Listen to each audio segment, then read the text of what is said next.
গল্পের শুরুতে আমরা একটি ছেলেকে দেখতে পারি যে কানে ইয়ারফোন লাগিয়ে একটি ছাতা নিয়ে ওর বাড়ির দিকে রওনা হয়। অনেকক্ষণ হাঁটার পর ও একটি স্টেশনে পৌঁছায়। ওইখানে ও একটি মেয়েকে দেখতে পারে যে ও ট্রেনের অপেক্ষা করছিল। জানি না কেন ও ওই মেয়েটাকে দেখে একটু অবাক হয়। আর তখনই ওই স্টেশনে একটা অ্যানাউন্সমেন্ট হয়, অসুবিধার জন্য ক্ষমা চাচ্ছি, ট্রেনের সাথে একটি হরিণের ধাক্কা লাগায় ট্রেনটি 30 মিনিট পরে আসবে। এরপর ওই ছেলেটি ওই মেয়েটিকে এক দৃষ্টিতে দেখতে লাগে, যার কারণে মেয়েটি আনকমফোর্টেবল ফিল করে আর বলে, তুমি এইভাবে কি দেখছো? তখন ছেলেটি বলে, আমি আজ পর্যন্ত এইখানে তোমাকে আগে কখনো দেখিনি, তাছাড়া হরিণের সাথে ধাক্কা লাগায় ট্রেন এখানে প্রায় দিনই ডিলে হয়। এরপর ও ওই মেয়েটাকে ওর ছাতা দিয়ে বলে, মনে হচ্ছে তুমি তোমার ব্যাগকে বৃষ্টি থেকে বাঁচানোর চেষ্টা করছো, তাই তুমি এটা নিতে পারো। তাছাড়া আমার চিন্তা করার মতো কেউ নেই, আর আমার বাড়ি স্টেশনের কাছেই। তবে তুমি যদি ভিজে যাও তাহলে তোমার প্যারেন্টস অবশ্যই চিন্তা করবে। মেয়েটি বলে, আমার প্যারেন্টস নেই। তখন ছেলেটা খুবই ইনসেনসিটিভ রিপ্লাই করে, আরে বাহ, এটা তো খুবই ভালো কথা।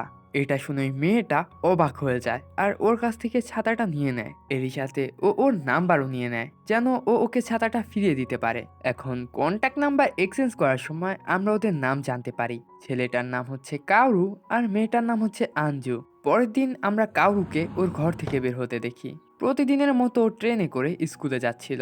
স্কুলে যাওয়ার কিছুক্ষণ পর ও একটা সারপ্রাইজ পায়। আঞ্জু, যে কিনা ওদের স্কুলের নিউ ট্রান্সফার স্টুডেন্ট ছিল, যে টোকিও থেকে এখানে এসেছে। তবে টিচার যখন ওকে ওর পরিচয় দিতে বলে তখন ও পরিষ্কার মানা করে দেয় আর কারোর সাথে কথা বলে নিজের সিটে গিয়ে বসে। আর এই কারণেই পুরো ক্লাস গমগম করতে লাগে যে ও ওকে কিভাবে চেনে। ইভেন কারুর ফ্রেন্ড শকড হয়ে বলে, মামা, কাহিনীটা কি, বল না, আরে বল না।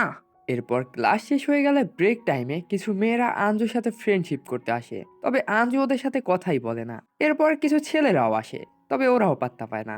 এগুলো দেখে শোয়ে কাউরকে বলে, মামা, এগুলো হচ্ছেটা কি? তখনই ওইখানে কোহারু নামের একটা মেয়ের এন্ট্রি হয়। ওর কাছে আঞ্জুর এই অ্যাটিটিউড পছন্দ হচ্ছিল না, তাই ও আঞ্জুর বইটা ওর কাছ থেকে নিয়ে নেয়। তখন আমরা জানতে পারি আসলে ও কোনো বই না, একটা মাঙ্গা পড়ছিল। ক্লাসের সবাই তখন ওই মাঙ্গা নিয়ে হাসাহাসি করতে লাগে।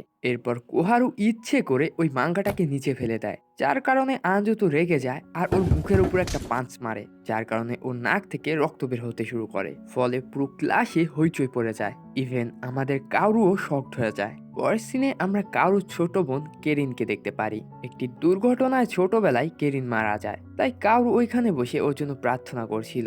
রাতে কাউরু যখন কানে ইয়ারফোন দিয়ে গান শুনছিল তখন ও নিচে কিছু ভাঙার শব্দ পায়। নিচে গেলে ও দেখতে পারে ওর বাবা মদ খেয়ে উল্টো পাল্টা বলছে। কাউরুকে নোটিস করার পর ওর বাবা ওর মাথার চুল টেনে ধরে বলে, সব দোষ তোর, তোর জন্যই আমার কেরিন মরে গেছে। যখনই দেখি তুই শুধু কানে ইয়ারফোন দিয়ে গানই শুনতে থাকিস, তুই মরে গেলেও আমার কোনো আফসোস হবে না, পারলে আমার কেরিনকে ফিরিয়ে দে।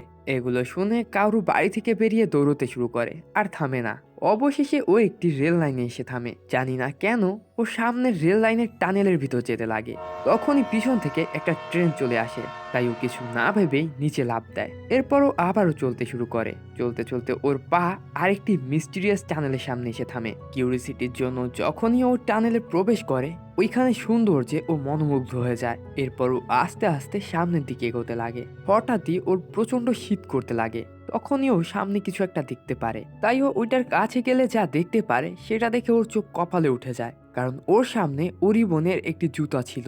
কনফিউজ হয়ে ও জুতাটা হাতে উঠিয়ে মনে মনে জিজ্ঞেস করতে লাগে, এটা এখানে কি করে আসলো? ওর প্রশ্নের উত্তর পাওয়ার জন্য ও সামনের দিকে দৌড়তে লাগে। তখন ওর সাথে একটি তোতা পাখির দেখা হয় আর ও আবার শকড হয়, কারণ ওই তোতা পাখিটা অনেক আগেই মারা গিয়েছিল। তাই ভয়ে ও উল্টো দিকে দৌড় শুরু করে। টানেল থেকে বের হয়ে ও ওর হাতের দিকে তাকিয়ে বলে, তাহলে এগুলো কোনো ভ্রম ছিল না, এগুলো আমার সাথে সত্যি ঘটেছে। বাড়ি এসে ও ওই তোতাটিকে খাঁচায় রেখে দেয় আর তখনই ভুল করে ও আওয়াজ করে ফেলে, যার কারণে ওর বাবা বুঝে যায় যে কাউরু ঘরে ফিরে এসেছে। কারুর বাবা ওর রুমে এসে সোজা ওকে জড়িয়ে ধরে আর বলে, আমাকে মাফ করে দাও কাউরু, জানি না আমি কি করতাম যদি আমি তোমাকেও হারিয়ে ফেলতাম। তা তুমি কার বাড়িতে ছিলে? এমনটা বলো না যে তুমি রাস্তায় ঘুমিয়েছিলে। কাউরু বলে, আমি তো শুধু বাইরে একটু হাঁটাহাঁটি করছিলাম।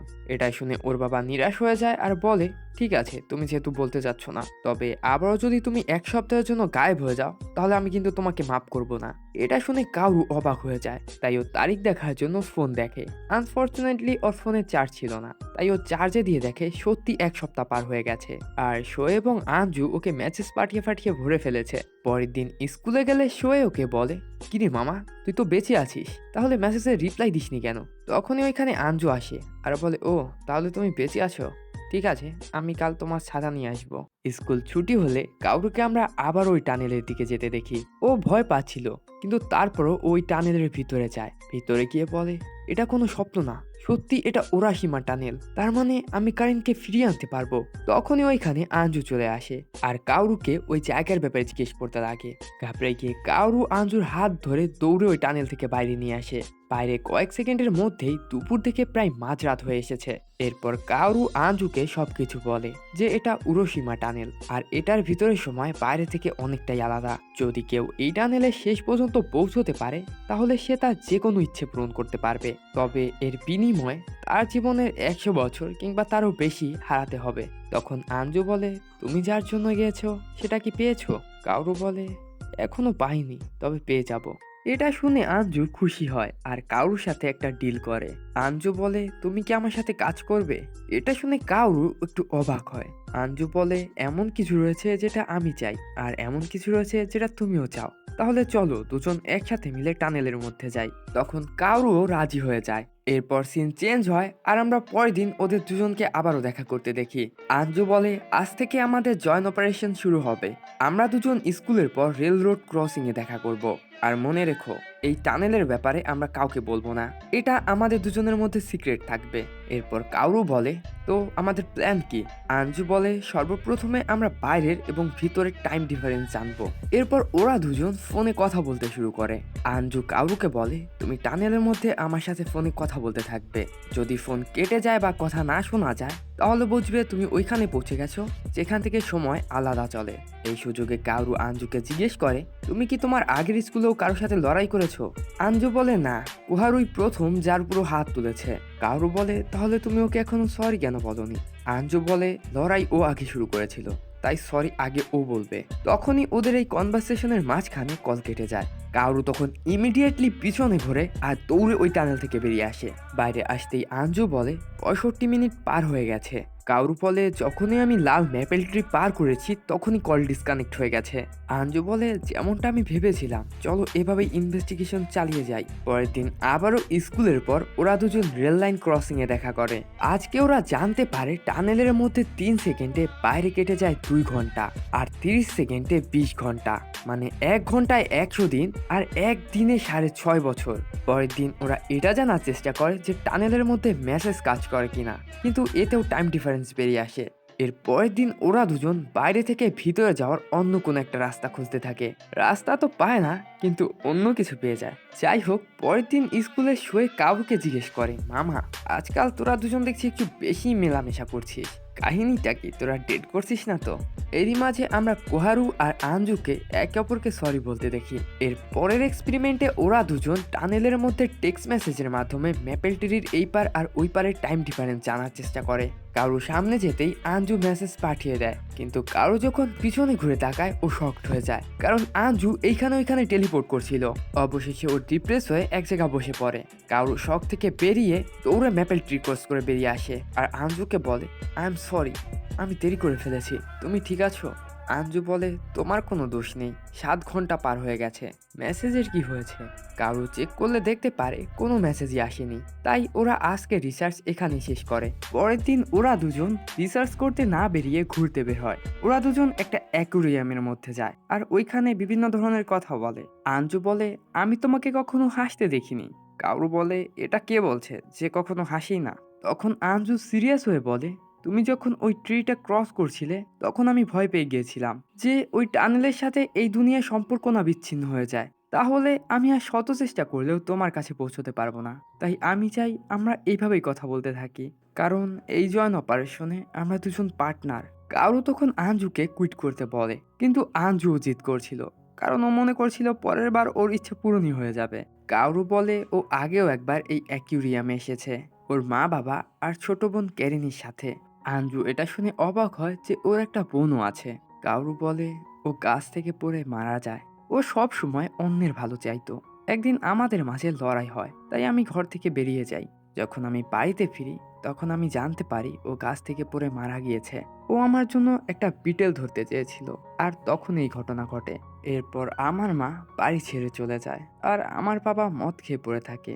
আমাদের ফ্যামিলি পুরো ভেঙে যায়। এটা শুনে আঞ্জু বুঝে যায় যে কারুর কি প্রয়োজন। কারু বলে, হ্যাঁ তুমি ঠিকই ধরেছ, আমি ওই টানেলের মাধ্যমে কেরিনকে ফিরিয়ে আনবো। এরপর সিন শিফট হয় আর আমরা ওদের দুজনকে টানেলের মধ্যে দেখতে পারি। এইবার ওরা 108 সেকেন্ডের জন্য ভিতরে যাবে। এতে করে ওরা যতক্ষণে বেরিয়ে আসবে ততক্ষণে ওদের লং উইকেন্ড শেষ হয়ে যাবে, আর রিয়েল লাইফেও তেমন কোনো ইম্প্যাক্ট পড়বে না। এরপর ওরা টাইমার লাগিয়ে দুজনে একসাথে দৌড়তে শুরু করে। কিছুক্ষণ দৌড়ানোর পর কতগুলো পেপার আঞ্জুর কাছে উড়ে আসে, তবে ফেরার সময় অলরেডি হয়ে যায়। তাই কাউরু আঞ্জুর হাত ধরে ওকে নিয়ে যাওয়ার চেষ্টা করে, কিন্তু আঞ্জু মানা করে দেয়, কারণ ও ওই পেপারগুলোকে প্রায়োরিটি দিচ্ছিল। তাই বেশি সময় নষ্ট না করে কাউরু ও আঞ্জুকে সাহায্য করতে লাগে। ওদের পেপার উঠানো হয়ে গেলে ওরা দুজন বাইরের দিকে দৌড় শুরু করে। বাইরে বেরিয়ে দেখে টাইম 108 সেকেন্ডের বেশি পার হয়ে গেছে। তখন আঞ্জু কারুর কাছ থেকে বাকি পেপারগুলো নিয়ে বলে, এগুলো আমার গ্র্যান্ডফায়ের শেষ স্মৃতি, যেগুলো আমাকে তার সাথে কানেক্ট করে। কারু বলে, এখন ভোর 4টা বাজে আর এখন আমি বাড়ি ফিরলে জানি না বাবা কি বলবে। তখন আঞ্জু কাউরুকে ওর বাড়িতে যাওয়ার অফার করে। পরের সিনে আমরা কাউরুকে আঞ্জুর ঘরে দেখতে পারি। কারু এখানে অনেকগুলো বুকস দেখে ইমপ্রেস হয়ে যায়, তবে একটা নাম ও স্পেশালি নোটিস করে, মিৎসুও হানাশিরো, যেটা আসলে আঞ্জুর লাস্ট নেম ছিল। এখন আঞ্জু যখনই রুমে আসে কাউরু ওকে এই ব্যাপারে জিজ্ঞেস করে। আঞ্জু বলে, এটা আমার গ্র্যান্ডপার নাম। তখন কাউরু ভাবতে লাগে টানেলের মধ্যে ওরা যে পেপারগুলো পেয়েছে সেগুলো হয়তো আঞ্জুর গ্র্যান্ডপায়ের মাঙ্গার ছিল। এরই সাথে কাউরু এটাও অনুমান করে যে ওইগুলো হয়তো আঞ্জু গেছে। সারপ্রাইজলি কাউরুর অনুমান এতটা সঠিক হয় যে আঞ্জুও চমকে যায়। আঞ্জু জিজ্ঞেস করে, তুমি বুঝলে কিভাবে? কাউরু বলে, আমাদের যখন প্রথম দেখা হয়েছিল তখন তোমার হাতে ওই অ্যানভেলপটা ছিল। তোমাকে দেখে মনে হচ্ছিল যেন ওইটাই তোমার জন্য সবকিছু। এরই সাথে ইউতুশা একটা পপুলার মাঙ্গা পাবলিশার কোম্পানি, আর তোমার গ্র্যান্ডপাও একজন আর্টিস্ট ছিল। এছাড়া তোমার ডেস্কেও আর্টের জিনিসপত্র রয়েছে। এর পরিষ্কার মানে হচ্ছে তুমি একজন আর্টিস্ট। আঞ্জু বলে, হ্যাঁ তুমি ঠিকই বলেছ, আর ওই দিন আমি ওইগুলো একজন পাবলিশারকে পাঠাতে চেয়েছিলাম। তুমি জানো এই ইন্ডাস্ট্রিতে 5,000-এরও বেশি মাঙ্গা আর্টিস্ট রয়েছে। এত কম্পিটিশনে আমি কিভাবে টিকবো? তাই ওই দিন আমি আর আমার মাঙ্গা সাবমিট করিনি। আমি সব সময় আমার গ্র্যান্ডপার মাঙ্গা পছন্দ করতাম, কিন্তু আমার প্যারেন্টস আমার গ্র্যান্ডপাকে পছন্দ করতো না। কেন জানো? কারণ তার কাজ কখনো চলেইনি। কিন্তু তারপরও সে কখনো মাঙ্গা আঁকা থামায়নি। যখন উনি মারা যায় তখন আমার প্যারেন্টসের চোখ থেকে এক ফোঁটা জল পড়েনি, কারণ তারা হয়তো মনে করেছিল তাদের একটা বোঝা কমে গেছে। যখন আমি তাদের বলি যে আমিও গ্র্যান্ডপায়ের মতো মাঙ্গা আর্টিস্ট হব, তখন তারা আমাকে ঘর থেকে বের করে দেয়। তারা হয়তো মনে করেছে এতে আমার ডিসিশন বদলে যাবে। বাই দ্য ওয়ে, টানেলের মধ্যে আমরা যে মাঙ্গাগুলো পেয়েছিলাম ওটা আমার আঁকা প্রথম মাঙ্গা ছিল, আর আমার গ্র্যান্ডপা খুবই পছন্দ করেছিল। তবে যখন আমার বাবা জানতে পারে, সে ওই মাঙ্গাগুলোকে ছিঁড়ে ফেলে দেয়। একটা জিনিস তো আমি স্পষ্ট বুঝতে পেরেছি, যদি আমাকে এই দুনিয়ায় ছাপ ছেড়ে যেতে হয় তাহলে আমাকে অনেক ট্যালেন্টেড মাঙ্গা আর্টিস্ট হতে হবে। এগুলো শুনে কাউরু বুঝে যায় আঞ্জু আসলে কি চায়। তাইও বলে, আঞ্জু, উরোশিমা টানেল তোমার ইচ্ছে পূরণ করতে পারবে না। এটা শুনে আঞ্জু রেগে যায় আর বলে, তুমি তোমার মৃত বোনকে ফিরিয়ে আনতে চাও আর আমাকে বলছো আমার একটা ছোট্ট ইচ্ছে পূরণ হবে না? কাউরু কিছুক্ষণ চুপ করে থাকে। তারপর ও আঞ্জুকে বলে, তুমি তোমার নতুন মাঙ্গাটা আমাকে একটু পড়তে দিবে? প্রথমে তো ও অনেক মানা করে যে এটা এখনো সম্পূর্ণ তৈরি হয়নি আর এটা পারফেক্টও না, কিন্তু পরবর্তীতেও রাজি হয়ে যায়। কাউরু মাঙ্গা পড়ার পর অনেক প্রশংসা করে। এতে আঞ্জু অবাক হয় আর ওকে থ্যাঙ্কস বলে। তখন কাউরু বলে, তোমার কাছে অলরেডি অনেক ট্যালেন্ট রয়েছে, তোমার উরোশিমা টানেলের প্রয়োজন নেই। আঞ্জু তখন কাউরুকে নিচে ফেলে বলে, আমি জানি তোমার উইশের কাছে আমার উইশ কিছুই না, কারণ তুমি তোমার উইশ পূরণ করার জন্য যে কোনো কিছু স্যাক্রিফাইস করতে পারো, কিন্তু আমার ওই টানেলের প্রয়োজন আছে। আর আমি জানি এর পরের বার আমরা যখন ওই টানেলে যাব আমরা আমাদের উইশ পূরণ করেই ফিরবো। পরের সিনে শোয়ে কাউরুকে সামার ফেস্টিভ্যালে ওদের সাথে যেতে বলে, কিন্তু কাউরু মানা করে দেয়। শোয়ে বলে, হ্যাঁ হ্যাঁ, এখন আমাদের সাথে কেন যাবি? তুই তো এখন আঞ্জুর সাথে যাবি।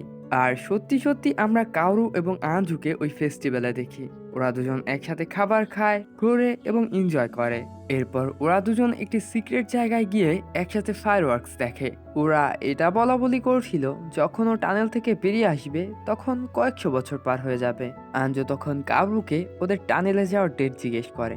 কাউরু বলে, আমরা 2 আগস্টে যাব, কারণ ওই দিন কেরিনের ডেট অ্যানিভার্সারি। এটা শুনে আঞ্জু কাউরুর হাত ধরে। পরের সিনে আমরা কাউরুকে ট্রেনে করে বাড়ি ফিরতে দেখি। তখনই আঞ্জুর একটা মেসেজ আসে যে সবকিছুর জন্য ধন্যবাদ, আজকে অনেক মজা করেছি। এখন কারু বাড়ি ফিরলে কোনো তৃতীয় ব্যক্তির আওয়াজ শুনতে পায়। যখন ও দরজার ফাঁকা দিয়ে উকি মেরে দেখে তখন ও একটি মহিলাকে দেখতে পায়, যেটা দেখে ও অবাক হয়ে যায়। তখন ওর বাবা দরজা খুলে ওকে ভিতরে নিয়ে যায় আর বলে, কারু তুমি একদম সঠিক সময় এসেছো, উনি তোমার নতুন মা হতে চলেছে। সরি, তোমাকে আমি আগে বলিনি। কি করব বলো, আমাদের টাইমিং তো ম্যাচ করে না। কিন্তু এইগুলো শুনে কাউরু একদম শকড হয়ে যায়। ও ভিতরে রাখা ওর বোনের ছবির দিকে তাকায়। ওকে দেখে এমনটা মনে হচ্ছিল যেন ওর দুনিয়া উলটপালট হয়ে গেছে। ঘাবড়ে গিয়ে ও বমি করে দেয়। তাই ওর বাপ ওকে ধরে রুমের বাইরে ফেলে দেয়। কাউরু কোনো মতে নিজেকে সামলে রুমে যায় আর কান্না করতে লাগে। এরপর আমাদের পরের দিন সকালের সিন দেখানো হয়। আঞ্জু ডাকায় কাউরু ওর সাথে ক্যাফেতে দেখা করতে যায়। আঞ্জু বলে, তোমার মনে আছে তুমি আমার একটি মাঙ্গা পড়েছিলে? তারপর আমি ওটা একটা পাবলিশারকে দেই। আমি তেমন কিছু এক্সপেক্ট তো করিনি, কিন্তু আজ সকালেই আমাকে একজন এডিটর ফোন করেছিল। সে বলেছে তার আমার কাজ পছন্দ হয়েছে। এটা শুনে কাউরু বলে, আমি মাঙ্গা ইন্ডাস্ট্রির ব্যাপারে তেমন তো কিছু জানি না, কিন্তু এর মানে এটাই না যে তুমি এখন একজন অফিসিয়াল মাঙ্গা আর্টিস্ট হতে চলেছো। আঞ্জু বলে, সবকিছু এখনো ঠিক মতো কনফার্ম না, পরে হয়তো মানাও করে দিতে পারে। এটা শুনে কাউরু ওকে মোটিভেট করতে লাগে যে তোমার মধ্যে অনেক ট্যালেন্ট আছে। তখনই ওয়েট্রেস খাবার নিয়ে আসে আর কারোর কথা কমপ্লিট করতে পারে না।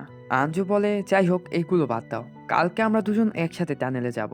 কিন্তু আমাদের কারু তো অন্য কোনো প্ল্যান করছিল, তাই ও কালকের প্ল্যানকে পোস্টপোন করতে বলে আর বাহানা দেয় যে আঞ্জু এটার জন্য এখনো প্রস্তুত না। এরপর সিন শিফট হয় আর আমরা ওদের দুজনকে সেই স্টেশনে দেখতে পারি যেখানে ওদের প্রথমবার দেখা হয়েছিল। আর এইবারও ওইখানে একটা অ্যানাউন্স হয় যে ডিয়ার কলিশনের কারণে ট্রেন 30 মিনিট দেরি করে আসবে।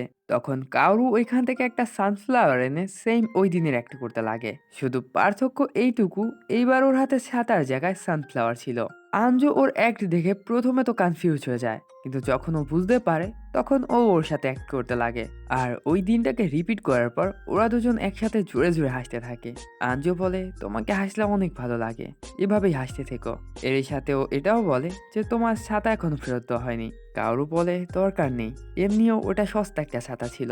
পরের সিনে আমাদেরকে দেখানো হয় কাউরু ওর ফোন থেকে সব মেসেজ ডিলিট করে দেয়। এর সাথে আমরা ওকে একটা ব্যাকপ্যাকের সাথে দেখতে পারি। পরের দিন সকালে এতক্ষণেও কারুর কাছ থেকে কোনো রিপ্লাই না আসায় আঞ্জু কাউরুর বাড়ি চলে যায়। ওইখানে কাউরুর বাবার কাছ থেকে জানতে পারে যে কাউরু কালকে রাতেই ঘর থেকে চলে গিয়েছে আর এখনো বাড়ি ফিরেনি। এটা শুনে আঞ্জু তো শকড হয়ে যায় আর ওইখান থেকে দৌড়তে শুরু করে, কারণ ও অনুমান করতে পারছিল যে কাউরু কোথায় গিয়েছে। দৌড়তে দৌড়তে আঞ্জু কাউরুর সাথে কাটানো মুহূর্তগুলো মনে করতে লাগে। তখন একটি পাথরে বেঁধে ও ছিটকে উরুশিমা টানেলের সামনে গিয়ে পড়ে। তখনই কাউরুর তরফ থেকে আঞ্জুর ফোনে কিছু মেসেজ আসে। ওইখানে লেখা ছিল, যখন তুমি এই মেসেজগুলো রিসিভ করবে ততক্ষণে আমি উরুশিমা টানেলের ভিতরে থাকবো।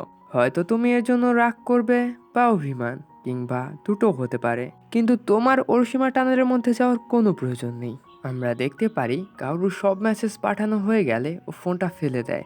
ওর মেসেজ কন্টিনিউ হয়, তোমার মধ্যে ট্যালেন্ট আছে, আর এটা আমি ওই দিন মাঙ্গা পড়েই বুঝে গিয়েছিলাম। তার উপরে তোমার সাথে একজন এডিটর কন্ট্যাক্ট করেছে, এর থেকে বড় কথা আর কি হতে পারে।